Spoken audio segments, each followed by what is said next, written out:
Hello प्यारे अभ्यर्थियों, काव्य क्लासेज में आपका हार्दिक स्वागत और हार्दिक अभिनंदन। आज हम उन पिछली कक्षाओं को जारी रखते हुए विशेषण का जो तीसरा भेद है वो पढ़ने जा रहे हैं। वो है तीसरा भेद हमने पढ़ा परिमाणवाचक विशेषण। कौन सा विशेषण? परिमाणवाचक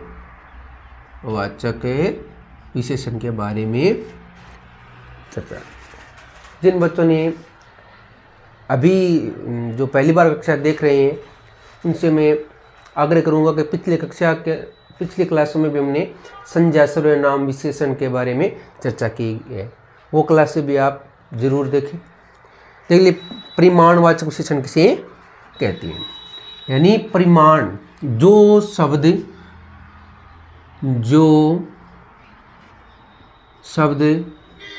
संज्ञा शब्दों, जो शब्द संज्ञा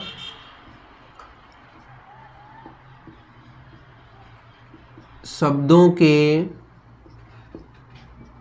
नाप तोल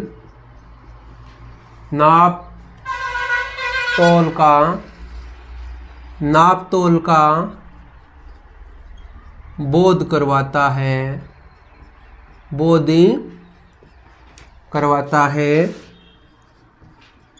उन्हें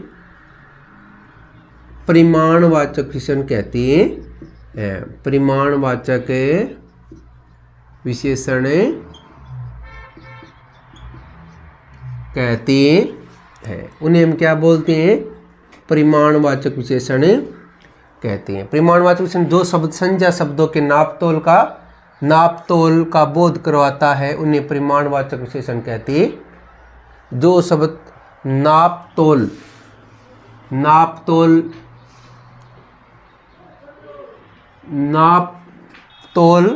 का बोध करवाते हैं उन्हें परिमाणवाचक विशेषण कहते हैं। यानी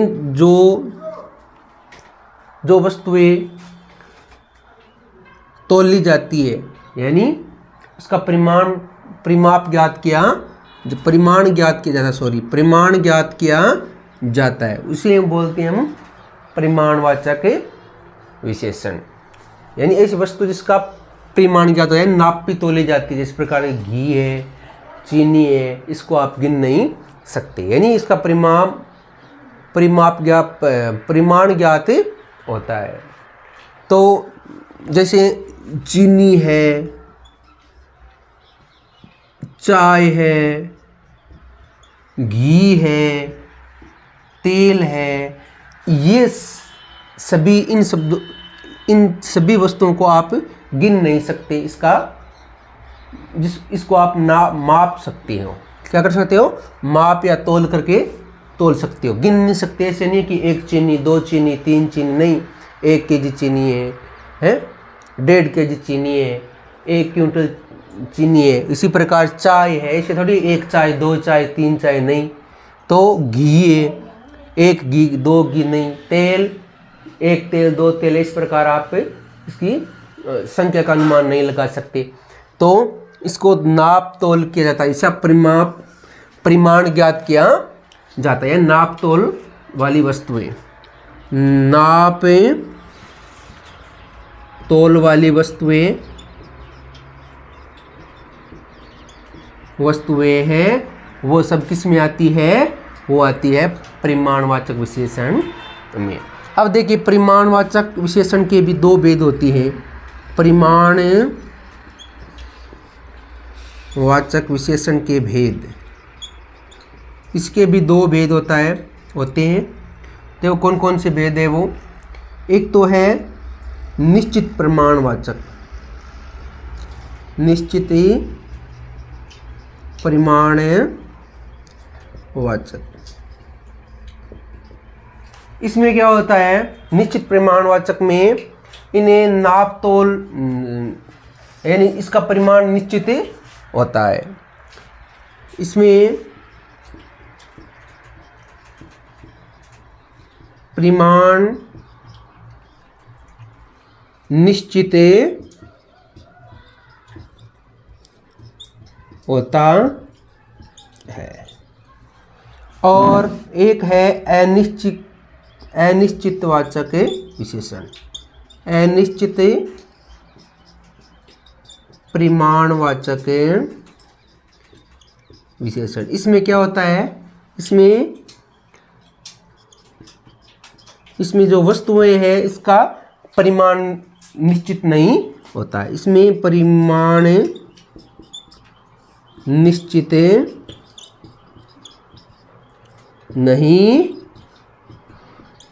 होता है।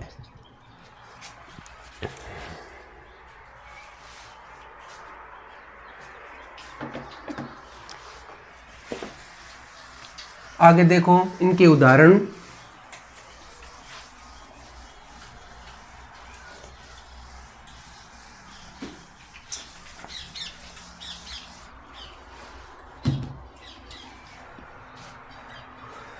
जैसे 3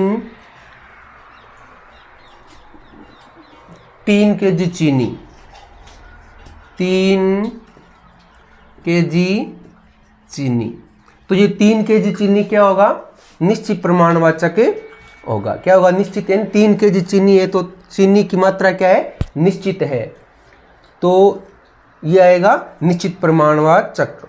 जिस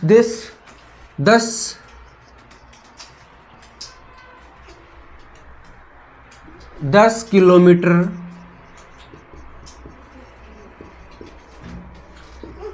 सड़क, 10 किलोमीटर सड़क, तो इसका भी जो किलोमीटर सड़क है उसका भी परिमाण ज्ञात होता है, इसका भी नाप तोल होता है। जैसे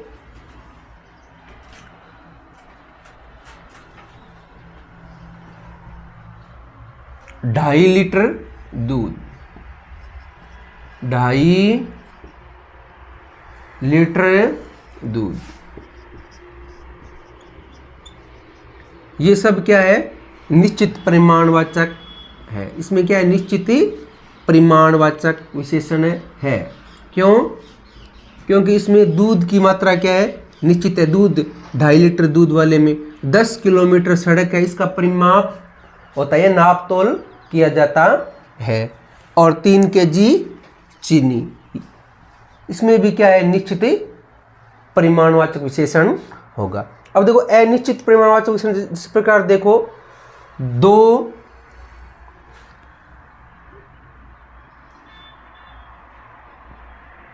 थोड़ी सी चीनी, थोड़ी सी चीनी, तो इसमें कौन सा होगा, इसमें चीनी की मात्रा निश्चित नहीं है, तो थोड़ी सी चीनी में क्या होगा, थोड़ी सी चीनी, तो इसमें अनिश्चित प्रमाणवाचक विशेषण होगा। इस प्रकार देखो एक वाक्य, मोहन 2 थैली दूध लाया। अगर इस वाक्य में आपसे पूछा जाए कि भाई मोहन 2 थैली दूध लाया, इसमें कौन सा विशेषण होगा, तो बताओ आप। इस प्रकार ऑप्शन मिल जाए आपको, गुण,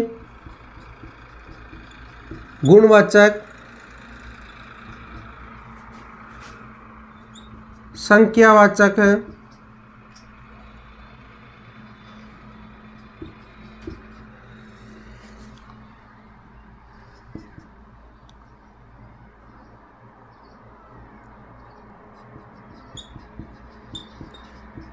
निश्चित परिमाणवाचक,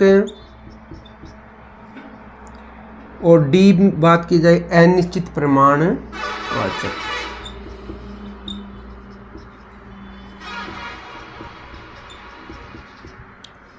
अनिश्चित परिमाणवाचक, इस प्रकार का ये क्वेश्चन है।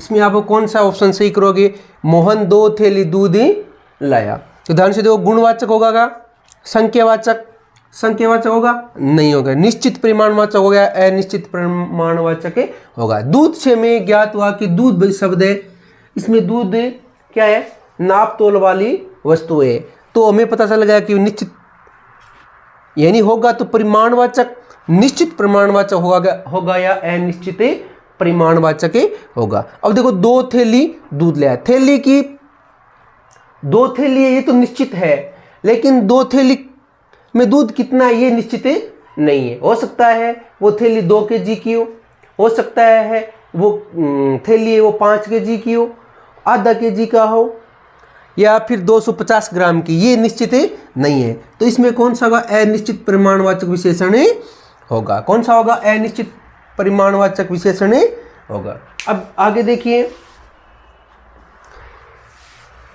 आगे है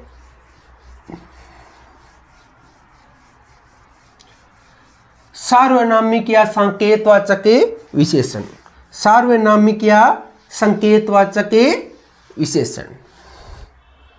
देखो सार्वनामिक या संकेतवाचक विशेषण किसे कहते हैं? सार्वनामिक या संकेतवाचक विशेषण।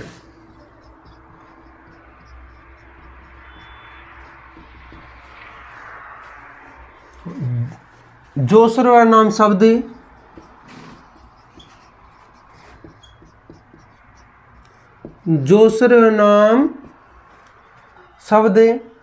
संज्ञा शब्दों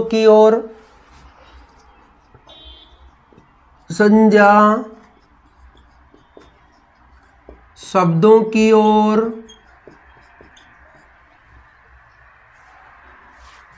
संकेत करते हैं। संज्ञा शब्दों की ओर क्या करते हैं? संकेत करते हैं, उन्हें संकेतवाचक विशेषण कहते हैं। उन्हें संकेतवाचक विशेषण कहते हैं। उन्हें क्या कहते हैं? संकेतवाचक विशेषण कहते हैं। यानी ये विशेषण होता है, ये विशेषण सर्वनाम की तरह होता है। यह विशेषण शब्द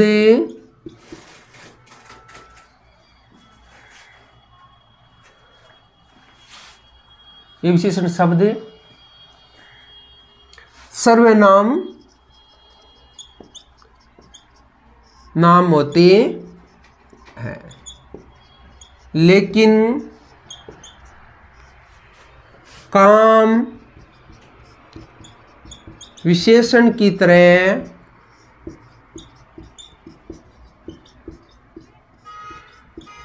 करते हैं। इसलिए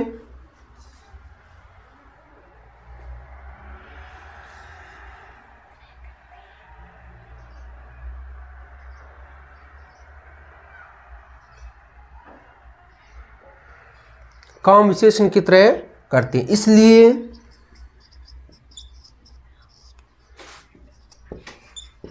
इन्हें सार्वनामिक विशेषण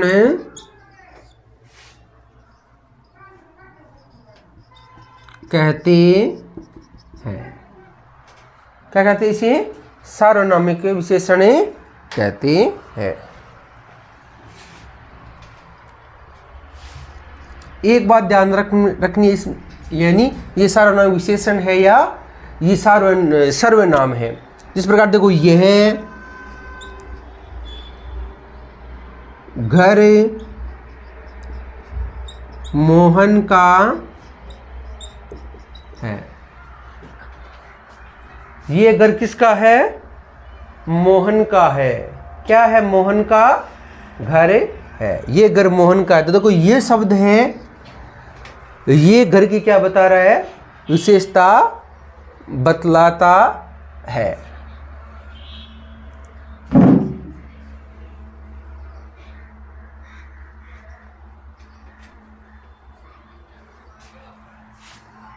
ये घर मोहन का है, तो ये क्या है? किसकी विशेषता है? घर की विशेषता बतला रहा है। ये शब्द सर्वनाम शब्द है, लेकिन इसके तुरंत बाद क्या आ गई, संज्ञा आ गई। इस कारण क्या हो गया, ये सार्वनामिक विशेषण हो गया।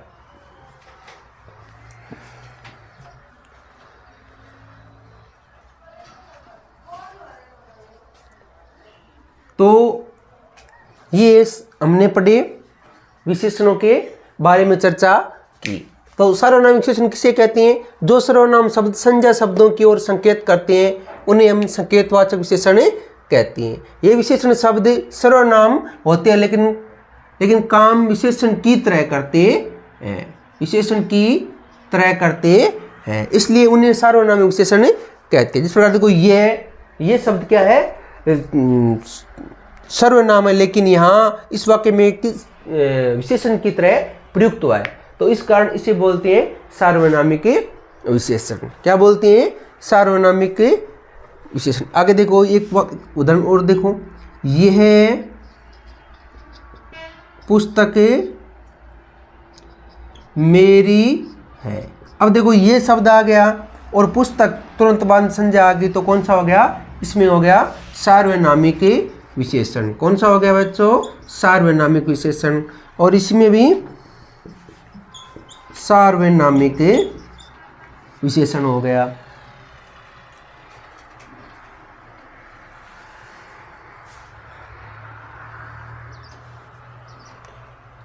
ये मेरा घर है, एक वाक्य देखो, ये मेरा घर है, यानी सर्वनाम के तुरंत बाद संज्ञा आए तो वहां होता है सार्वनामिक विशेषण। इस वाक्य में देखो ये मेरा घर है। अब देखो इसके बाद में तुरंत बाद में संज्ञा शब्द नहीं आया, तो इस कारण ये क्या हो गया, विशेषण हो गया। क्या हो गया, ये हो गया सर्वनाम हो गया। क्या हो गया, सर्वनाम। तो प्रिय विद्यार्थियों, आपको ये विशेषण के बारे में आप आज बताया और पिछले कक्षा में भी विशेषण के बारे में चर्चा की। तो अगर आपको ये क्लास पसंद आई तो ज़्यादा से ज़्यादा शेयर करना है, लाइक करना है, और जिन बच्चों ने अभी तक इस चैनल को सब्सक्राइब नहीं किया वो सब्सक्राइब करें। जय हिंद, जय भारत।